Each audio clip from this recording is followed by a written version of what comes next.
বাংলাদেশে হিন্দু যুবক দীপু চন্দ্র দাসকে নির্মমভাবে হত্যার ঘটনার নিন্দা যত করা যায় ততটাই কম।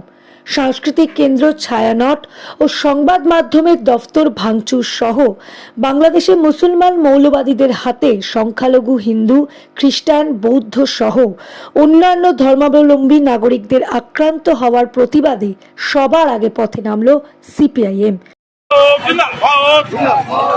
বাংলাদেশের সংখ্যালঘু হিন্দুদের উপর আক্রমণ হচ্ছে কেন?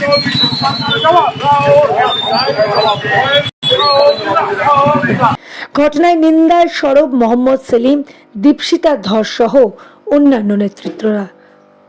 ধর্মাশ্রিত রাজনীতি করলে, ধর্মীয় উন্মাদনা তৈরি করলে, বিভাজনের রাজনীতি করলে, গণতান্ত্রিক ধর্মনিরপেক্ষ ব্যবস্থা ধ্বংস করলে কি হয় আমরা বাংলাদেশে দেখেছি, আমরা অন্যত্র দেখেছি, অন্য মহাদেশে দেখেছি, আমাদের এশিয়া মহাদেশে দেখেছি, এখন ভারতও দেখছি।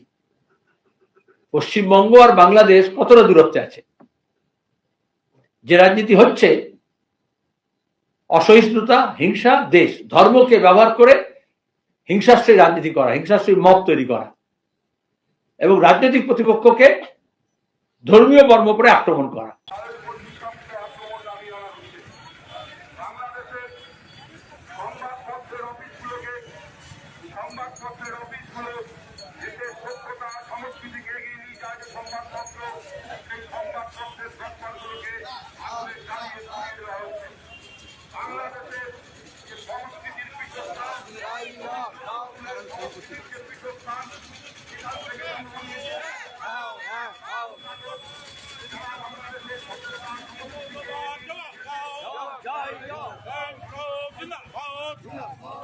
বাংলাদেশের সংখ্যালঘু হিন্দুদের উপর আক্রমণ হচ্ছে কেন?